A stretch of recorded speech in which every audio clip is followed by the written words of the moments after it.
Bloom is definitely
are dead. The Scorched Demon wants to use them to exert more power. And Bloom's biological parents are fairies. Because Bloom's ability is too powerful, the witches can only take advantage of her before she grows up. Kidnapped her to Aster Valley. And Bloom has become the key to everyone's snatch. Under the guidance of the old principal, Bloom's magic quickly increased to the 2nd level, and the school was in jeopardy at this time. Bloom hurried over. Her eyes reddened, feet up in the air, start to burn. Soon surrounded by flames, the raging fire turns into a pair of bright wings. The surrounding Scorched Demons began to move towards her.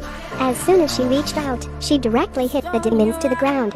Under her strong attack, the Scorched Demons were finally wiped out by her one by one. The school has finally returned to its former serenity. Bloom returns to foster parents' home, show them her superpower. In the end, the family released their past suspicions and lived in harmony. Okay, this movie is over here. Fate, the Winx Saga is a teen drama series based on the Nickelodeon animated series Winx Club, which was created by Eugenio Estrafi. Thank you for watching, bye bye.